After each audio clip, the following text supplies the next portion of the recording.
चतुर्थ श्रेणी एग्जाम की तैयारी करने वाले प्रिय विद्यार्थियों नमस्कार। राजस्थान जीके की 10,000 महत्वपूर्ण प्रश्नों की सीरीज लेकर के मैं प्रस्तुत हो चुका हूं।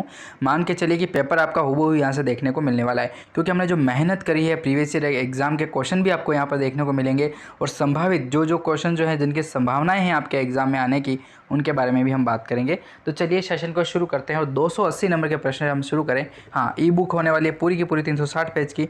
डाउनलोड करनी है तो लिंक आपको जो है वो डिस्क्रिप्शन में दिया गया है, जल्दी से जाइएगा, आप डाउनलोड कर पाएंगे बहुत ही आसान तरीके से। जो अच्छा कमेंट करेगा उसको मैं जो है वो फ्री में प्रोवाइड कराऊंगा। 280 नंबर का प्रश्न आता है, यहाँ से हम शुरू करें। तो प्रश्न है कि जयपुर ने संधि कब और किसके शासनकाल में की गई थी?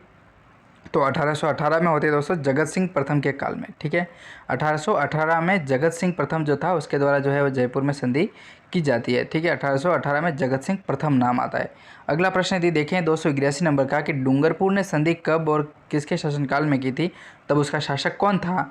तो जसवंत सिंह का नाम आता है 1818 में। ठीक है, इन्हीं के द्वारा जो है वो संधि की जाती है 1818 में। ठीक है, काफ़ी संधियाँ हुई थी 1818 में। बांसवाड़ा की यदि बात की जाए तो बांसवाड़ा ने जो संधि है वो की थी 1818 में, और शासक जो थे वो थे उम्मेद सिंह जी। ठीक है, उम्मेद सिंह के द्वारा ही बांसवाड़ा में जो है वो संधि की जाती है 1818 में। अगला प्रश्न 283 नंबर का आता है कि जैसलमेर ने संधि कब और किसके शासनकाल में की थी? तो 1819 में मूलराज के काल में की थी। ठीक है, मूलराज के द्वारा ही की जाती है जैसलमेर में संधि। ठीक है, मूलराज 1819 में की जाती है, ये 19 याद रखिएगा, 1818 नहीं है, 1819 जैसलमेर ने संधि की थी। ठीक है, और मूलराज इसके शासक थे, तब तात्कालिक शासक मान सकते हैं आप। 284 नंबर का प्रश्न है कि आश्रित पार्थक्य के अंतिम संधि जो है वो किसने की थी? आश्रित पार्थक्य के अंतिम जो है वो संधि किसके द्वारा की जाती है? तो सिरोही के द्वारा होती है। ठीक है, ये प्रश्न भी इंपॉर्टेंट है।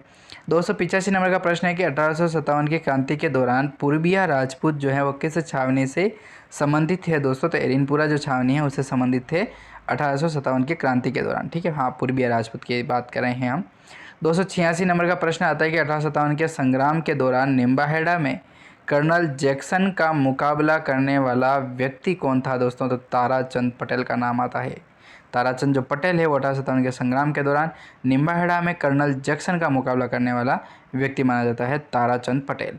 अगला प्रश्न देखिए 287 नंबर का कि 1857 की क्रांति के संदर्भ में तथाकथित प्रथम राष्ट्रीय स्वतंत्रता संग्राम न ही प्रथम है और न ही राष्ट्रीय है और न ही स्वतंत्रता का संग्राम है, यह कथन जो है किसके द्वारा कहा गया? तो आरसी मजूमदार के द्वारा जो है वो ये कथन कहा गया था दोस्तों। ठीक है, चलिए 288 नंबर का प्रश्न आता है, यह भी काफ़ी इंपॉर्टेंट प्रश्न है अपना। प्रश्न कह रहा है कि 1857 के संग्राम पर लिखित पुस्तक 1857 किसकी है? तो एस.एन. सेन की मानी जाती है। ठीक है, एस.एन. सेन की पुस्तक है, 1857 के संग्राम पर लिखित एक पुस्तक है 1857। ठीक है, हाँ, नाम है उसका 1857 है, याद रखिएगा, कंफ्यूज मत होइएगा आप। तो 1857 की क्रांति पर ही आधारित 1857 की पुस्तक मानी जाती है, जिसका नाम है जिसके द्वारा लिखी जाती है तो वह है एस.एन. सेन। ठीक है, याद रखिएगा। अगला प्रश्न कह रहा है अपना 290 नंबर का प्रश्न है। ये थोड़ा दोस्तों अपना ना टाइपिंग मिस्टेक है, अब मेरे खुद के भी समझ में नहीं आ रहा है, छोड़ो, इस क्वेश्चन को मैं आपको अगले वीडियो में करा दूंगा। ठीक है, करेक्शन करा दूंगा। टाइपिंग वाले भाई साहब भी हमारे अलग ही टाइप में और अलग ही नशे में रहते हैं, पढ़ाई का नशा बहुत है भाई साहब हमारे, जो टाइपिंग वाले काम करते हैं ना उनको। चलो, हाँ, वो ये ना क्लास है, वो खुद भी लेते हैं। 290 नंबर का प्रश्न है अपना कि 1857 के संग्राम को सभ्यता व बर्बरता के मध्य संघर्ष कहा गया था, किसके द्वारा? तो टी.आर. होम्स के द्वारा जो है वो कहा गया था, टी.आर. होम्स के द्वारा 1857 के संग्राम को जो है वो सभ्यता व बर्बरता के मध्य संघर्ष कहा था। सभ्यता व बर्बरता के मध्य संघर्ष टी.आर. होम्स के द्वारा कहा गया। 251 नंबर का प्रश्न है कि 1857 के विद्रोह को धर्मांध लोगों व ईसाइयों के विरुद्ध जो है वो युद्ध कहा गया था L.E.R. रीस के द्वारा। किसके द्वारा? L.E.R. जो रीज है दोस्तों उसके द्वारा 1857 के विद्रोह को धर्मांध लोगों व ईसाइयों के जो विरुद्ध युद्ध है वो L.E.R. रीस के द्वारा कहा गया।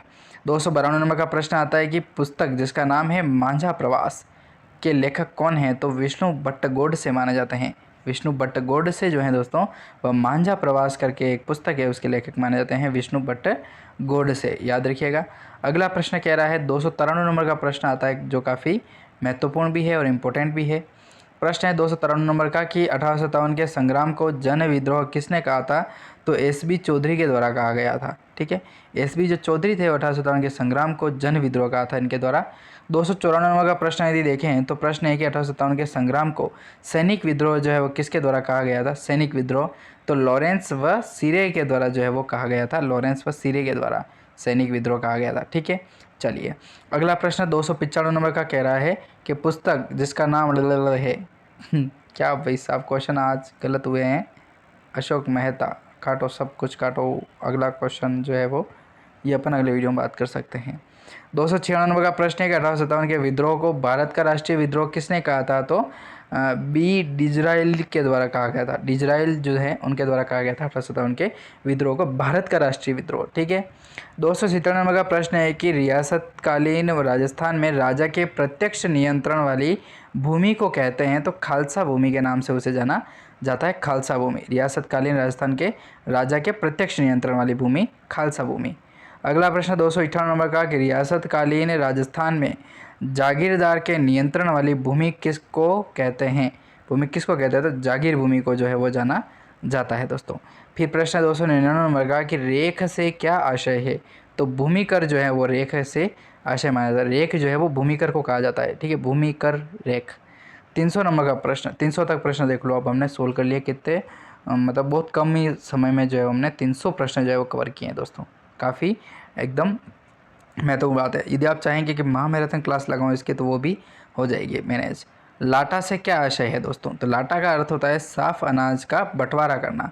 साफ़ अनाज जो होता है उसका बंटवारा करना लाटा के नाम जाना जाता है। ठीक है, हाँ एक राजस्थानी शब्दावली की जो है वो भी हमने पुस्तक जो है वो लॉन्च होने वाली है, तो वो भी मैं आपको प्रोवाइड कराने वाला हूँ। ठीक है, हाँ अगला प्रश्न 301 नंबर का आता है कि कुंता से क्या आशय है दोस्तों? तो खड़ी फसल का बंटवारा करना ही कुंता कहलाता है और लाटा कहा जाता है साफ अनाज का बंटवारा करना। ठीक है, चलो अगला प्रश्न है 302 नंबर का कि गढ़ के निर्माण व मरम्मत हेतु 2 रुपये प्रति घर से वसूलना कौन सा लाभ कहलाता है? तो कमठा कर कहते हैं। ठीक है, हाँ पहले क्या होता था कि गढ़ या किले जो हुआ करते थे उनके निर्माण के लिए, उनकी फिर मरम्मत के लिए जो है वो किसानों से कर वसूल किया जाता था 2 रुपये। ठीक है, हाँ प्रति घर से 2 रुपये। तो कर जो था दोस्तों वो कमठा कर के नाम से उसे जाना गया था, कमठा कर। ठीक है, तो अगले क्वेश्चंस हैं जो अगले वीडियो में बात करेंगे। धन्यवाद। जय हिंद, जय भारत, वंदे मातरम, जय श्री राम।